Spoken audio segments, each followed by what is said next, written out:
Hello दोस्तों, कैसे हैं आप सभी लोग। तो दोस्तों आज हम बात करेंगे ह्यूमन रिप्रोडक्शन के ऊपर कुछ मोस्ट इंपोर्टेंट एमसीक्यूज जो कि आपके आने वाले सभी कॉम्पिटिटिव एग्जाम के पॉइंट ऑफ व्यू से काफी ज्यादा इंपॉर्टेंट है, इसलिए वीडियो को एंड तक देखना। तो चलो दोस्तों शुरू करते हैं अपना टॉपिक। तो पहला क्वेश्चन ये कह रहा है कि the process of formation of sperms is called. बताइए दोस्तों कि ह्यूमन मेल बॉडी में स्पर्म के बनने के प्रोसेस को क्या कहा जाता है। स्पर्म्योजेनेसिस, स्पर्मेटोजेनेसिस या स्पर्मिएशन। तो इसका आंसर दोस्तों ऑप्शन बी स्पर्मेटोजेनेसिस। तो कह सकते हैं दोस्तों कि जो स्पर्मेटोजेनेसिस है ये ह्यूमन मेल बॉडी में स्पर्म के बनने का प्रोसेस होता है। ठीक है दोस्तों। Now question number 2, which of the following hormones is female sex hormone. बताइए दोस्तों इनमें से कौन सा फीमेल सेक्स हार्मोन है। बताइए, prolactin hormone, luteinizing hormone, estrogen hormone या रिलैक्सिन हार्मोन। तो इसका आंसर दोस्तों ऑप्शन सी एस्ट्रोजन हार्मोन। देखो दोस्तों फीमेल बॉडी में दो तरह के सेक्स हार्मोन होते हैं। पहला तो हो गया एस्ट्रोजन हार्मोन और दूसरा होता है दोस्तों प्रोजेस्टेरोन। कौन सा? प्रोजेस्टेरोन। ठीक है ना, इस बात को ध्यान रखेंगे। ये दो फीमेल सेक्स हार्मोन है in female body. Now question number 3 दोस्तों, where does the fertilization process occurs inside the female body. बताइए दोस्तों कि फीमेल बॉडी के अंदर फर्टिलाइजेशन का प्रोसेस कहां होता है। फर्टिलाइजेशन यानी कि दोस्तों मेल गैमेट यानी कि स्पर्म जब वो फीमेल गैमेट यानी कि ओवम यानी कि एग से जब फ्यूज करता है, ठीक है ना, तो इनके फ्यूजन से जायगोट बनता है और इसी प्रोसेस को दोस्तों कहा जाता है फर्टिलाइजेशन। तो दोस्तों आपको बताना है कि जो ह्यूमन मेल का जो स्पर्म है वो ह्यूमन फीमेल के एग यानी कि ओवम के साथ जो फ्यूजन करता है जिसको फर्टिलाइजेशन कहते हैं वो कहां होता है। फैलोपियन ट्यूब में, ओवेरी में, यूट्रस में या वजाइना में। तो इसका आंसर दोस्तों ऑप्शन है फैलोपियन ट्यूब। ठीक है दोस्तों, तो कह सकते हैं कि जो फर्टिलाइजेशन प्रोसेस है वो फीमेल बॉडी के अंदर फैलोपियन ट्यूब में होता है। ठीक दोस्तों, इंपॉर्टेंट क्वेश्चन है, याद रखेंगे। नाउ क्वेश्चन नंबर 4 दोस्तों, what is called the normal delivery of the newborn baby. बताइए दोस्तों जो न्यूबॉर्न बेबी की जो नॉर्मल डिलीवरी है इसको क्या कहा जाता है। दोस्तों एक डिलीवरी होती है सर्जरी से जिसे सिजेरियन डिलीवरी कहते हैं, लेकिन जब दोस्तों न्यूबॉर्न बेबी की नॉर्मल डिलीवरी हो तो इसको क्या कहा जाता है। तो इसका आंसर दोस्तों ऑप्शन बी पार्चुरेशन। इस बात को ध्यान रखेंगे कि न्यूबॉर्न बेबी के नॉर्मल डिलीवरी को हम पार्चुरेशन कहते हैं। ठीक है दोस्तों। Now question number 5, what is called the surgical removal of the ovary. बताइए दोस्तों ओवरी के सर्जिकल रिमूवल को क्या कहा जाता है। What is called the surgical removal of the ovary. Oophorectomy, hysterectomy, ठीक है, कोलेक्टोमी या कोलेसिस्टेक्टोमी। तो इसका आंसर दोस्तों ऑप्शन है उफ्रेक्टोमी। तो कह सकते हैं दोस्तों कि oophorectomy is the surgical removal of the ovary. इस बात को ध्यान रखेंगे दोस्तों। ठीक है। नाउ क्वेश्चन नंबर 6 दोस्तों, what is the another name for the surgical contraceptive method. दोस्तों सर्जिकल कॉन्ट्रासेप्टिव मेथड का दूसरा नाम क्या है। अभी कॉन्ट्रासेप्टिव मेथड क्या होते हैं।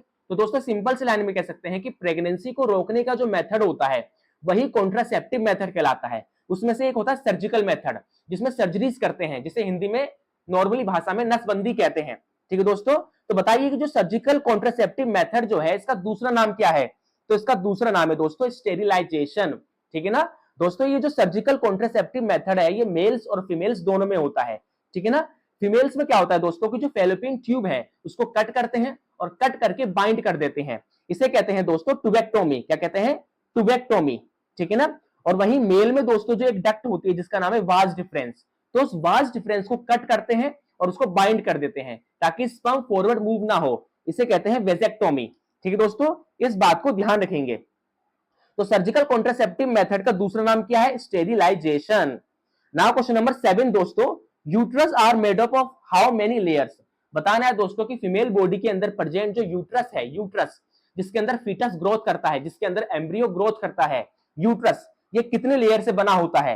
5, 6, 3 या 2। बताइए दोस्तों। तो इसका आंसर दोस्तों ऑप्शन सी 3 लेयर से।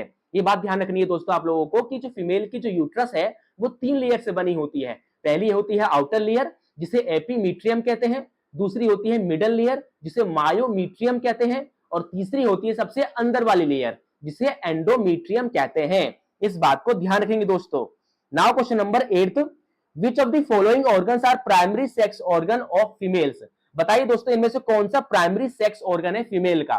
प्राइमरी सेक्स ऑर्गन दोस्तों ये ऐसे ऑर्गन्स होते हैं जो गैमेट्स का फॉर्मेशन करें। ठीक है ना। तो बताइए दोस्तों फीमेल बॉडी में ऐसा कौन सा सेक्स ऑर्गन है जो गैमेट का फॉर्मेशन करता है जिसे प्राइमरी सेक्स ऑर्गन कहते हैं। तो इसका आंसर दोस्तों ऑप्शन है ओवेरी। तो ओवरी जो है दोस्तों ये फीमेल बॉडी का प्राइमरी सेक्स ऑर्गन है, जो कि उनके बॉडी के अंदर फीमेल गैमेट यानी कि ओवम का फॉर्मेशन करता है। ठीक है दोस्तों, इस बात को ध्यान रखेंगे। ठीक है ना। नाउ दोस्तों question number 9th, what is the correct pathway of the sperm. बताइए दोस्तों कि ह्यूमन मेल बॉडी में स्पर्म का करेक्ट पाथवे क्या होता है। ठीक है, बताइए दोस्तों। तो इसका आंसर जो होगा यहाँ पे, करेक्ट आंसर जो होगा उसका दोस्तों वो होगा यहाँ पे ऑप्शन ए, यानी कि टेस्टिस में क्या होगा दोस्तों, स्पर्म का फॉर्मेशन होगा। वो स्पर्म टेस्टिस से होती हुई आएगा इपिडाइडेमिस में, इपिडाइडेमिस से होती हुई जाएगा वाज डिफरेंस में, और वाज डिफरेंस से होती जाएगा यूरेथ्रा में, एंड पेनिस के थ्रू बॉडी से आउट हो जाएगा। तो दोस्तों ये करेक्ट पाथवे है स्पर्म का। ठीक है ना, इस बात को भी ध्यान रखेंगे। एंड नाउ दोस्तों question number 10th, which of the following is not a part of the female reproductive system. बताइए दोस्तों इनमें से कौन सा फीमेल रिप्रोडक्टिव सिस्टम का पार्ट नहीं है। बताइए दोस्तों। सॉरी दोस्तों, क्वेश्चन में गलती हो गई है, यहां पे फीमेल नहीं बल्कि मेल पूछा जा रहा है। तो दोस्तों आपको इसमें बताना है कि इसमें से कौन सा मेल रिप्रोडक्टिव सिस्टम का पार्ट नहीं है। क्वेश्चन में पूछा गया है कि which of the following is not a part of male reproductive system. बताइए दोस्तों इनमें से कौन सा मेल रिप्रोडक्टिव सिस्टम का पार्ट नहीं है। बताइए। तो इसका आंसर दोस्तों option B, fallopian tube is not a part of male reproductive system, बल्कि ये फीमेल रिप्रोडक्टिव सिस्टम का पार्ट है। ठीक है दोस्तों, इस बात को ध्यान रखेंगे, इंपॉर्टेंट है। तो ये थे दोस्तों ह्यूमन रिप्रोडक्शन के ऊपर कुछ इंपॉर्टेंट क्वेश्चंस। अगर आपको ये वीडियो अच्छा लगा हो तो चैनल को सब्सक्राइब और वीडियो को लाइक जरूर करें, और बाकी क्वेश्चन डिस्कस करेंगे दोस्तों नेक्स्ट क्लास में। Thank you.